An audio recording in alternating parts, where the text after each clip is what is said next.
Después de una década de relativa estabilidad, Siria no solamente vuelve a convertirse en campo de batalla proxy, como sucedió en 2014, sino que en esta ocasión, en apenas unos pocos días, significó la caída de Bashar al-Assad a manos de los rebeldes sirios.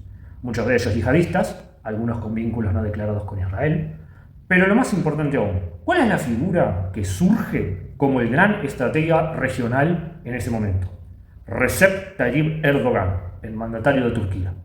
Quédate acá porque en este informe Lucas y yo te vamos a explicar qué implica la caída de Siria, cuáles son los objetivos que Erdogan tiene para con el mundo árabe y con el mundo islam, y por supuesto, qué escenario nos deja a nosotros, los occidentales, frente a todo este escenario caótico. No te muevas. Si te gustan los análisis que hago en mis videos, no olvides dejar tu like, tu comentario, suscribite justamente apretando donde dice la campanita, todas las notificaciones y compartir el video con tus allegados, que es la mejor manera de hacer crecer todo esto.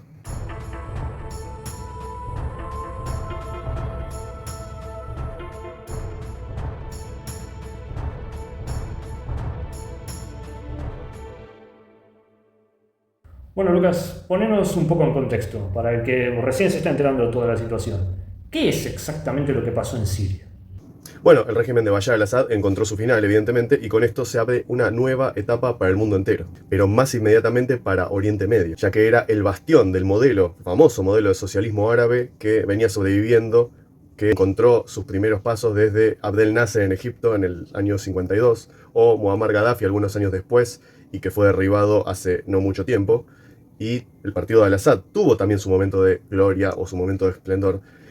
Quizás aquel pico sucedió en el 2014 cuando estalló aquel conflicto del Euromaidán en Ucrania. ¿Recuerdan cuando fue la salida de Viktor Yanukovych, que era el presidente prorruso de Ucrania, que venía teniendo a la policía entrenada por las mismas fuerzas de Moscú y que causó una revuelta gigantesca en las calles desde extremismo político para derrocarlo y que saliera del gobierno? Y en su reemplazo vino Poroshenko, que fue precisamente un gobernante mucho más afín a los intereses europeos y de la OTAN. Entonces, desde aquel momento que la zona del Cáucaso viene convulsionándose cada vez más. Pero hasta ahora el régimen desde entonces no hizo sino desgastarse. ¿Y quién es entonces Bashar al-Assad? Assad se lo puede definir como un gobernante chiita que maneja el poder de manera secular, pero apoyado por el régimen de ocupación de Irán, que por supuesto aquel régimen mantenía ocupada una buena parte de su territorio con operaciones de Hezbollah e incluso tenía infiltrada su servicio diplomático. Y también hay que mencionar la ocupación de Rusia ya de manera oficial y efectiva por parte del ejército, que significaba para Rusia una posición fundamental porque Siria le permitía el paso por el puerto de Tartus, que es el único puerto que Rusia dispone para salir al Mediterráneo que en ninguna parte del año se congela. Por lo cual, como dijimos en el anterior informe, es de vital importancia para Putin, porque de aquel puerto dependen sus operaciones militares y presencias militares en otras partes del mundo, principalmente la salida inmediata por el Mediterráneo, como se puede ver acá en el mapa. Entiendo. ¿Y podríamos decir entonces que la caída de Siria implica que Rusia haya perdido esa posición? Bueno, eso no sería tan así ni quedaría tan claro. Podemos verlo acá en esta nota.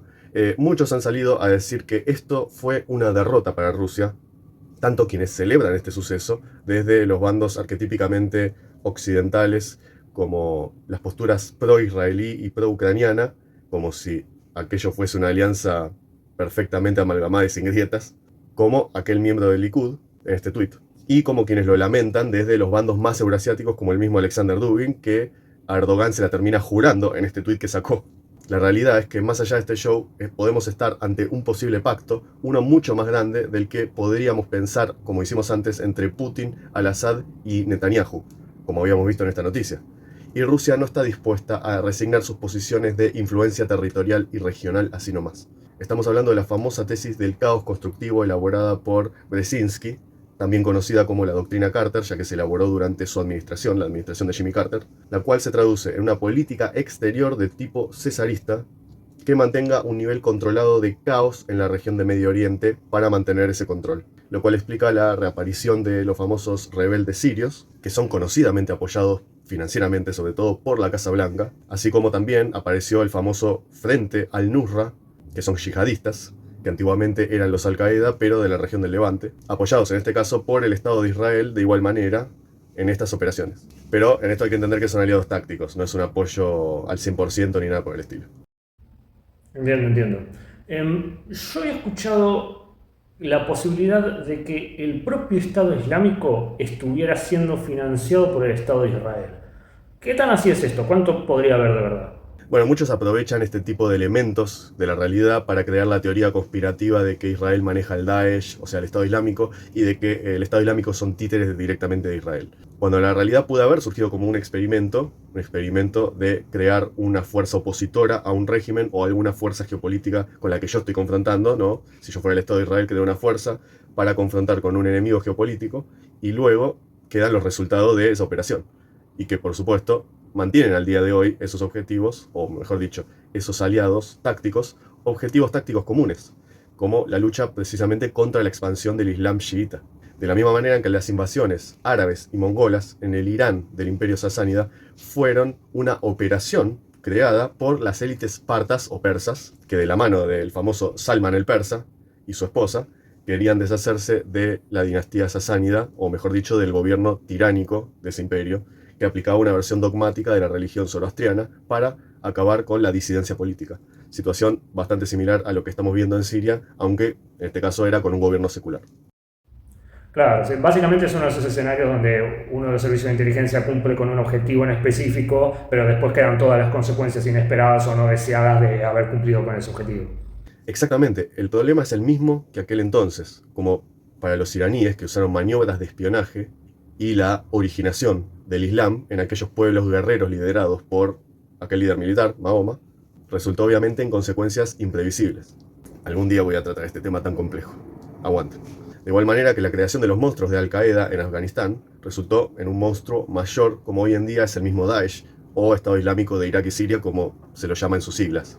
Lo que pasa con esa fuerza es que, más allá de que sea lo que sea, sus objetivos no son inmediatamente los atentados en Occidente como ocurre con Hezbollah, ni tampoco hacia el Estado de Israel más allá de alguna que otra operación en objetivos precisos. ¿Por qué? Porque sus principales enemigos a corto plazo son la hegemonía rusa en el Cáucaso, que han sido históricamente sus enemigos, como vimos por ejemplo en la saga de Rambo, y la supervivencia del Islam chiita del Ayatollah de Irán, que hegemoniza incluso la lucha contra los judíos en Medio Oriente. Claro, entiendo. O sea, básicamente un bando del Islam contra otro bando del Islam que es el que marcó la cancha con la reivindicación de Palestina. Pero, ¿Erdogan dónde entra en todo esto entonces? Bueno, en este punto interviene en todo este conflicto el líder turco Recep Erdogan, del cual nadie advirtió, pero que se hizo presente como ganador definitivo o, por el momento, un gran ganador de este conflicto. Este tipo fue erigiéndose en los últimos años como una voz altisonante en la ONU contra el Estado de Israel y en favor de la lucha palestina, con sus ya conocidos discursos antisemitas y que ponía el mapita con la ocupación israelí a lo largo del tiempo, y fue construyendo una narrativa y un liderazgo que buscaba unir a los distintos gobiernos árabes sin ser ni él ni Turquía un pueblo árabe, y también, por supuesto, a los que sí son más bien como él, de procedencia mongol y de religión islámica, que dicho sea de paso, pertenecen a aquellos otros países a las antiguas posiciones del Imperio de Irán, por un lado, y que más hacia la modernidad las tuvieron principalmente la Unión Soviética y luego la Rusia moderna como satélites informales. Estamos hablando de posiciones que Rusia conservó a lo largo del tiempo. Sí, y de hecho las ganó Rusia al Imperio de Irán en el siglo XIX en la última guerra ruso-persa. Es curioso que los británicos en todo esto, siempre están metidos los británicos, hicieron muchas maniobras de diplomacia secreta para propiciar que Irán renuncie a esas posiciones finalmente por el desgaste de la guerra, puesto que su objetivo era fortalecer a su principal colonia productiva, que era la India, y debilitar a Irán como contendiente geopolítico de la zona. Pero en el largo plazo el tiro le salió totalmente por la culata porque Rusia se hizo desde entonces con el dominio del Cáucaso de manera hegemónica. Estamos hablando de mediados del siglo XIX o algo por el estilo, con lo cual desde entonces hasta este mismo momento Rusia se había hecho control hegemónico del Cáucaso y justamente esto es lo que ahora está cambiando. Ok. ¿Y cuál es la pretensión de Turquía en todo ese escenario entonces? ¿Qué es lo que quiere? La gran Turquía de Erdogan, con su poderío, su presencia internacional y su desarrollo económico, buscaría convertirse en, quizá, un poco en el nuevo mecenas de la causa de Hamás y del Frente de Liberación de Palestina. De hecho, se habló en distintos medios y distintos foros que las oficinas de Hamás mudaron sus personales desde Qatar hacia Turquía. El país petrolero, por supuesto que salió a desmentir oficialmente esta información, sin embargo, Israel tiene buenas razones para creerlo, como podemos ver acá. Principalmente porque Turquía, no lo olvidemos, es OTAN, e Israel siempre se cuidó de no realizar operaciones en suelo de una potencia que pertenece a esta organización, lo cual le permitiría blindar a la organización terrorista, ya que está en un objetivo que Israel no va a atacar de manera voluntaria ni directa. Pero no porque Israel sea aliado de la OTAN, solamente es socio global. Pero esto no quiere decir que sea aliado, al contrario. Como vimos en este informe, al Reino Unido nada le interesa más que desaparezca precisamente el Estado de Israel para que se conforme un grupo lo más homogéneo posible de civilización islámica que pudiera funcionar como una zona de bloque económico y comercial. Ya desde los siglos XIX, los barones Rothschild y Hirsch se opusieron de plano al proyecto de la creación del Estado judío que proponía el gran fundador del sionismo, Teodoro Herzl, que les parecía horriblemente nacionalista. Eso sin olvidar que los que pelearon contra los colonos que fundaron el Estado de Israel eran los ocupantes regentes británicos, precisamente. Por eso el Reino Unido elige a Turquía como pieza en esta cruzada en favor de una mayor unidad de bloque del mundo musulmán, que por su debilidad saben que Irán ya no está para liderarlo, ni estaría en condiciones de mantener ese liderazgo, ni siquiera de mantener su régimen. Y aunque las condiciones culturales, étnicas e históricas de Turquía no se lo permitan en el corto plazo, el dinero sí lo puede hacer, al menos como un poder regional, de la misma manera en que la República Islámica lo vino haciendo hasta ahora, y que precisamente ese es el puesto que Erdogan le está disputando al Ayatollah. Claro, eso cierra mucho más. Pero para. Antes de pasar a lo del tema de Irán, en esto último, ¿vos no crees que podría haber habido ahí una manito de Biden justo antes de irse del poder? Bueno, muchos habrán pensado esto, incluido yo al principio, que es una maniobra de la saliente administración de Biden para embarrarle la cancha a Donald Trump y dejarle tendido un polvorín para cuando asuma el 20 de enero próximo. Pero la realidad es que hay otra hipótesis mucho más plausible, y es la siguiente, que podemos ver acá en el título de esta nota. Es decir, Assad era la moneda de cambio de la política exterior que Trump está negociando con Rusia, Israel y Turquía. Actores que precisamente no estarían siendo beneficiados por el orden que venía rigiendo hasta ahora, y que tendrían, por razones distintas, posiciones más bien rupturistas, como para generar y sostener este caos constructivo que mencionábamos antes. Para negociar una paz en Ucrania, Zelensky sería la moneda de cambio que Occidente va a ceder, mientras que al-Assad sería la moneda de cambio que Rusia iría a ceder. Y los detalles no son menores. Primero, porque hubo, hace no mucho, una cumbre en Qatar entre al-Assad, Erdogan y Putin. Teniendo esto en cuenta, deja de resultar llamativo que al-Assad haya huido a la primera de cambio, y más aún, viendo que en toda esta década de conflicto y de guerra civil en Siria, no buscó prepararse en ningún momento para la escalada del conflicto, ni tampoco buscó generar siquiera una contraofensiva. Si tenemos en cuenta lo que hasta hace poquito había sido lo que vimos, el posible acercamiento de Putin, Netanyahu y al-Assad, ahora todo cierra, ¿verdad?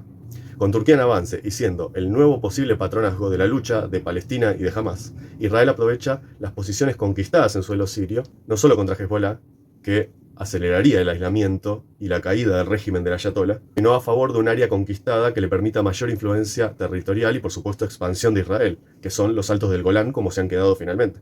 Bien, ahora sí, abordando el tema occidental. ¿Cuáles son las consecuencias de esto?